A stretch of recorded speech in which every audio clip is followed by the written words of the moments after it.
This is the 10-Minute Bible Hour podcast, and we're in the middle of a very fun epilogue, for me at least, where we're working through the question of, did the book of Galatians work? So we just finished going through the book of Galatians. We're still on this season, this series on Galatians that we're getting close to wrapping up here. But I wanted to know, I had a historical question, and my historical question is, did it work? Did the churches that the letter of Galatians were written to, did they believe it? Did they take it? Did they internalize it? Did Christianity work out there?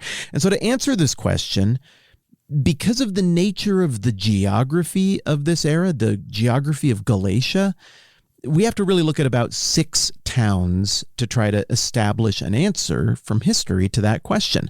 We don't know exactly which towns Galatians was written to, but it was surely Lystra, Iconium, Derbe, Pisidian Antioch, and or a little town up north called Gordian, and or a little town up north called Ankara, that almost surely would have been in view in this letter. Just based on Paul's travels, it had to be some or all of those churches that Paul was writing to here. So we're just looking at all of those churches. And yesterday we started looking at the city, the community of Derbe. Derbe is a little town in southwest Asia Minor, Turkey. It's straight north of the island of Cyprus, where Paul's first missionary journey started. And it's almost straight west, but west and just a little bit north of Antioch in Syria. Well, ancient Syria, which was the home base for all of Paul's missionary journey. And what we know so far is that it's kind of a barren, high plateau area. We got that from the ancient geographer Strabo yesterday. What we also know from a few ancient sources is that this Central Asia area was kind of a wild in-between space politically and militarily. It didn't quite fall under the control of the Eastern powers in the 1st century BC, in the 1st century AD, and it took a while, that is, for it to come under the umbrella of the newly formed Roman Empire. So in the late Roman Republic, which a lot of people, I guess you could say, kind of ended with the assassination of Julius Caesar in 44 BC. In the late Republic, there was a king named Amyntas. We mentioned him yesterday because Strabo, the ancient geographer, mentioned him. This Amyntas fellow was pretty influential. He was kind of a unifier, a reformer, who went around and saw that all these towns in southern Galatia, if we can call it that, the towns that we've had in view, Derbe, Lystra, Iconium, Pisidian Antioch, he saw that they were kind of a scattered mess, and a lot of other towns around there were as well.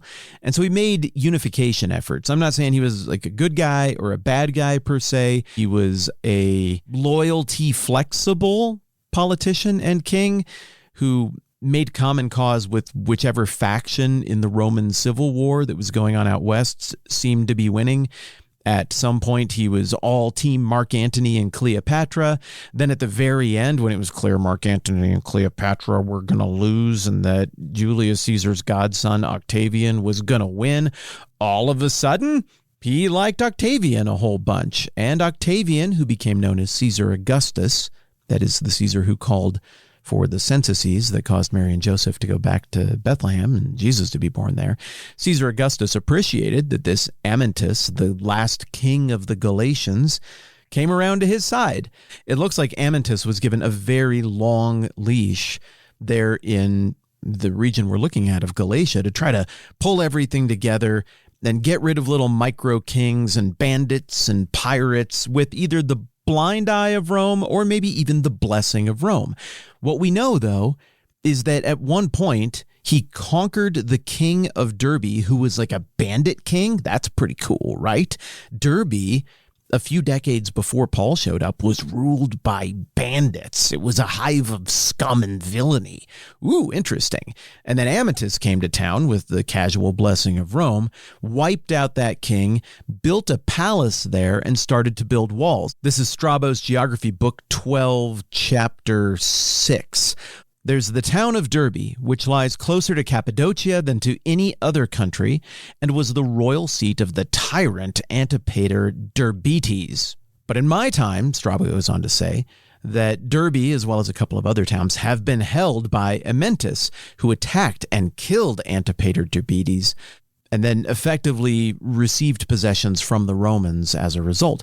And indeed, after destroying, presumably, the occupiers there in and around Derbe, Amyntas, the last king of the Gauls, built for himself a royal residence there. And though he was building a new wall in the same place, he did not live to complete it, but was killed by the Cilicians when he was invading their country, and he got captured, and there's a whole story there that isn't particularly relevant. What Strabo does go on to say, though, is he indicates that these ambitions of Amyntas, the last king of Derbe, were very costly, that the young men all died from this whole region, that he would come along and conscript these men into his army, his unification army, and that it was very expensive in terms of loss of life. And so this region, and particularly Derbe, where he kind of set up shop late in his reign, didn't have a lot of young men around the time of Jesus' birth and in the first few decades.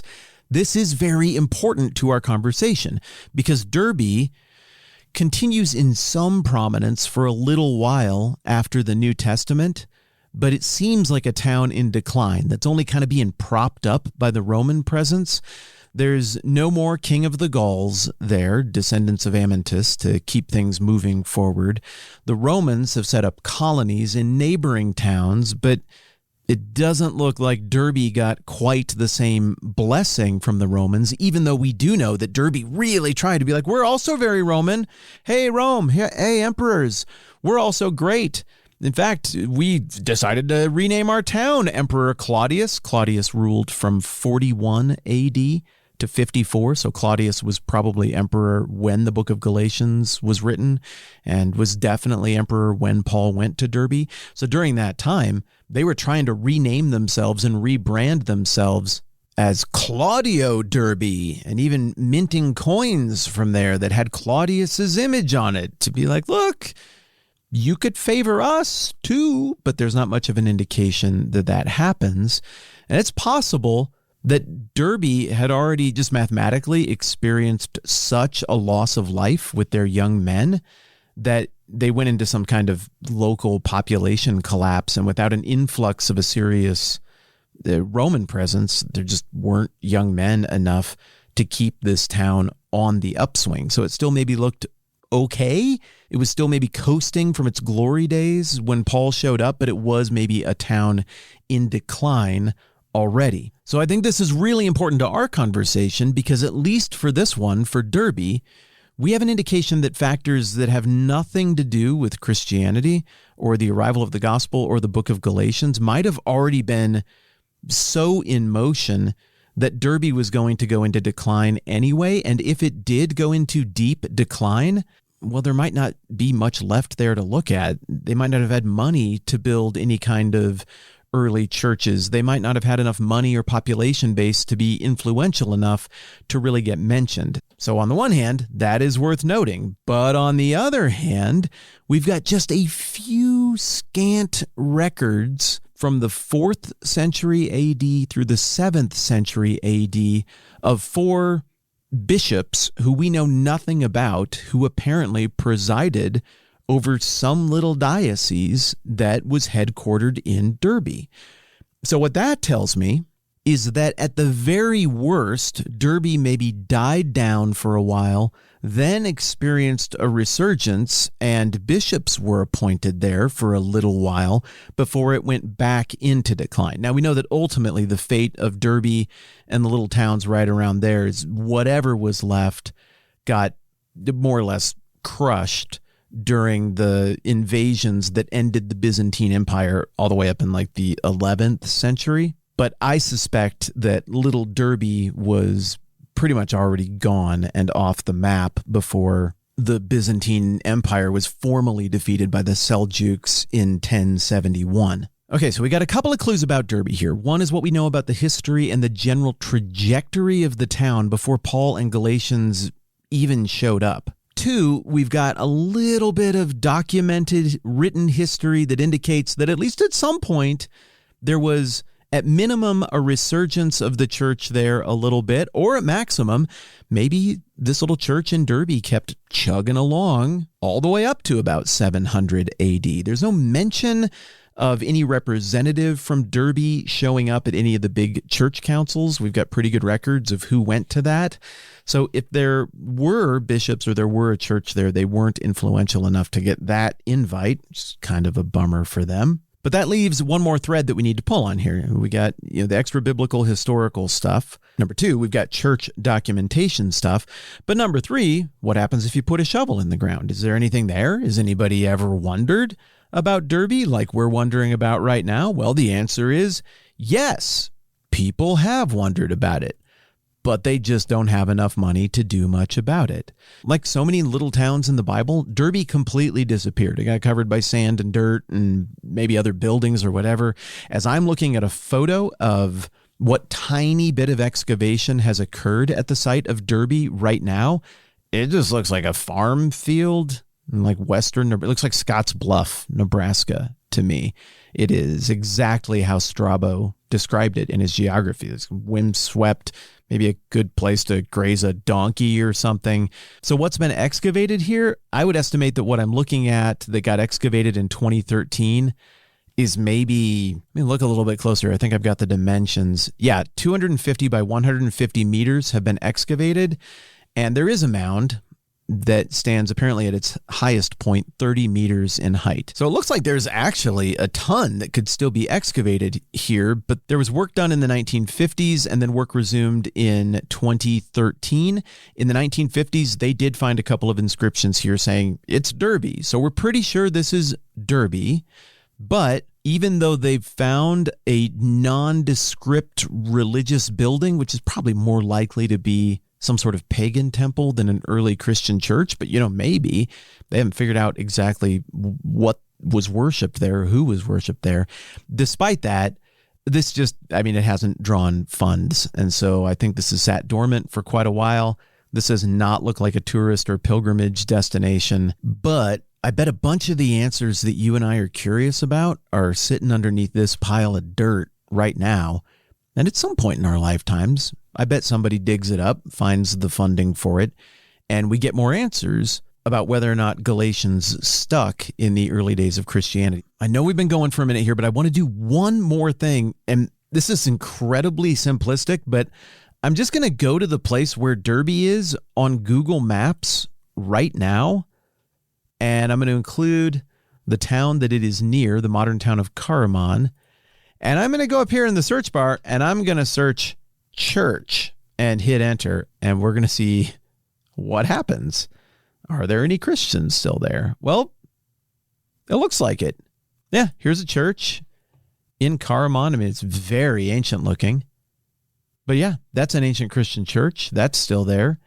I see some super old frescoes here. It looks like one of the Holy Family. Yeah, here's another church. This looks much newer. Let's scroll down a little bit closer to the actual ruin site and search church again. Okay, interesting. Here's something called Dagpazari Church. It's a historical landmark. And what do people have to say about it? It's poorly maintained and nobody cares for it. Yeah, there is not much left here. There are no signs for it at all. It can be visited, but it's been destroyed. Saddened to see history in this state. The original name is Koropisos. I don't know what that is, but it's right in the region here, and it does look like that is some sort of ancient church building. There's a lot of relics of churches here that are so old that nobody even knows what to do with them or when they were there, at least according to Google Maps. Okay, well, that's very interesting to me because a couple of these churches, as I'm looking at the map, are just exactly where I understand Derbe to have been. I mean, exactly. Okay, is there anything worse than listening to someone scroll things on the internet because you get that half-brain speech? Like, look at that. Sorry, you're all very patient, but that was very interesting to me. We're going to check Derbe off the list. And in terms of a level of certainty, 1 being we have no idea what happened there, and 10 being we got a pretty good sense, I'm going to give Derbe like a 2 or a 3. But what we see there indicates that Christianity hung around. We've got 4 bishops from 381 to 672 AD. We've got the ruins of very ancient churches around Derbe, and we have a valid theory based on ancient sources for why Derbe might have just been in population decline, and that would offer us an explanation for why we don't really hear about it much after the Bible that has nothing to do with whether or not the message took, but just has everything to do with political stuff, population stuff. I'll tell you this. I know we've got more on Lystra because I've cheated ahead a little bit, but I don't know about the other ones. So we're going to unwrap that present together and keep trying to get to the bottom of whether or not Galatians worked. I just want to pull on a few more of these threads and see if we can offer a smart take on a really valid historical question that I don't know if anybody has properly answered before. So we're going to keep working on it for a bit. All right, that's good for now. I'm Matt. This is the 10-Minute Bible Hour Podcast. Let's do this again soon.